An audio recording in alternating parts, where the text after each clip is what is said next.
When I started this channel, it was to share my love of the vinyl playback experience. And what I didn't know when I started this channel is that the world of high-end audio is full of opinions, debates, and sometimes mean people. I can't put it any other way. And I'm going to lose some subscribers because of this video. But honesty is always the best path forward. Quite a while back, I did a video on cables, and I think that was about 100 videos ago, and that's crazy to think about, and I hate those old videos, so don't go back and watch it, just watch this one. But I do remember at the time I was talking about how pure copper cables are better than copper-coated aluminum ones. And, that's not rocket science. So just spend a little bit, at least my point was, spend a little bit more on a better RCA cable than the one that typically comes with your equipment, especially if it's entry-level equipment. As a lot of folks do, and what I always scoffed at were those cables that cost, a few $100s or even $1,000 and on up to $10,000 cables. And I think that one of the claims that I had a hard time with is that they improved sound. I did not understand how it could possibly improve sound, so I kind of chalked that up to expectations. If you spend a few hundred or a few $1,000s on a 3-foot RCA interconnect, you expect it to sound better. You want it to sound better. I mean, it better sound better. And it will to your ears because you expect it. At least that's what I thought. What I had a hard time was justifying spending that amount of money on an interconnect when you could upgrade or go a different upgrade path, like buy a new cartridge, or sometimes, depending on the cost of that cable, you could buy almost any other piece of gear. So anyway, there is a huge debate among audiophiles about this, and that debate sometimes gets heated and turns into arguments, and I always sat on the sidelines. I mean, I wasn't going to get into it with anybody. I couldn't justify spending that amount of money on a cable at the time. And if someone does say it improved their sounds, I couldn't justify anyone attacking them either. I mean, that's their opinion. And anyway, bottom line is nobody's making anybody buy these things. So out of curiosity, I recently reached out to a company that does make these expensive cables, and they're not a huge company. They're not one of those, instantly recognizable names or brands that you hear when it comes to expensive cables. They're a smaller company, and I think I heard about them either through a forum or maybe they were at a convention, an audio convention, but nevertheless, I'd heard of them, so I reached out to them. It's a two-man show, and they've been making their cables for maybe 13 years or more. The company was founded by Bill Magerman and Tony Bender, and they make these cables by hand. So I contacted Bill and asked if I could try one. He actually sent me two. He lent me two to use. And he also sent explicit instructions on which order he wanted me to use them. The first being the natural, that's the name of the cable, and that would connect my phono stage to my amp. And the second one was the enlightenment, which I have right here, and this connects the turntable to the phono stage. Now, like I said, this one is the enlightenment, and it really looks a lot like the natural, and I have that one plugged in right now. They look the same. You've got the RCA tip on it. They have a cloth sleeve, and the way they make these, both of them, and I assume pretty much all of their cables, are driven by three principles. That being air dielectric, the use of silver instead of copper because silver is a better conductor than copper, and the third being low metal mass. Now, they don't coat the wire, but instead they allow it to float in a Teflon-like tube.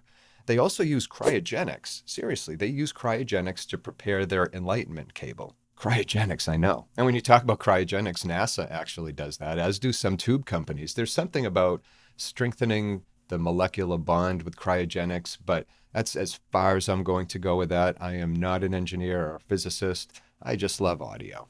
Now, here's the thing.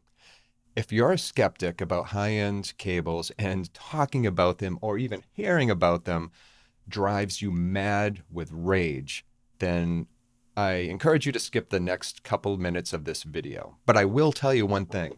I hate these cables, and I'll tell you why. But anyways, if it drives you mad, jump away and come back. I'll see you on the other side. For those still here, maybe you're curious about why I hate these cables. They lived up to what they claim. I'm serious. I replaced my decently priced interconnect between the phono stage and the amp with the natural. I put a record on, and it doesn't even matter which record because I experienced the same thing with every record. There was immediate sound improvement. I didn't expect that. I honestly did not expect that. I expected to listen, not hear much of a difference, and tell Bill, hey, thanks for letting me borrow these, Bill. I didn't hear a whole lot, so I'm probably not going to do a review on them. But I did. Things were just clearer. But the biggest improvement that I noticed, especially in that first listening session, which this is what shocked me, was the bass. Now, my system has never produced a quality bass sound. It's always lacked a little bit in bass. And I've avoided buying a subwoofer because my room's not big and subwoofer seemed like overkill and I didn't want to spend the money on another component. So I've recently done two things which has improved the bass presence. One is what we're talking about today, the Darwin cable. Two, I'll get to in another video, maybe in a week or so. But I immediately noticed the bass. The improvement was so noticeable. I turned to my wife, Mandy, and I just shook my head. And then I texted Bill and I told him I hated his cable. And I think he got it. And I hoped he got it as soon as I sent that because I felt bad for saying, hey, I hate your expensive cable. But the reason was, it made me rethink everything that I thought I knew. I never imagined that having I'm not going to say more expensive cable, so not about the money, but having a better quality cable would improve sound as much as it did. I'm still shocked. Darwin Cables has an amusing little video on their channel that actually goes into this. And in it, Bill talks about, what sets his cables apart from the rest. He even demonstrates how simple it is to make standard cables. It took him maybe 2 minutes to do a standard cable, and then he contrasted it with the hours it takes to make a Darwin cable. It's actually a really fun watch, and I'll put a link in the show notes so you can check it out. I was really impressed with the natural, and that's the one that connects my phono stage to my amplifier. I was also impressed with the Enlightenment, but the natural had a bigger bump in sound quality. And I do think had Bill instructed me to do it the other way around, start with the Enlightenment and then go to the natural, I would have noticed that sound quality jump as well.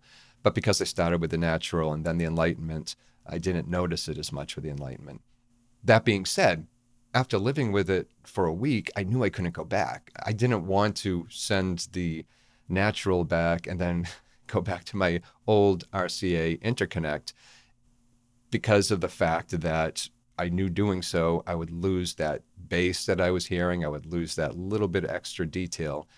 So, and I also couldn't, justify the cost to Mandy. So I contacted Bill and I worked out a deal. In exchange for a sponsorship spot on a future video or two, in lieu of payment, I was able to keep the cable.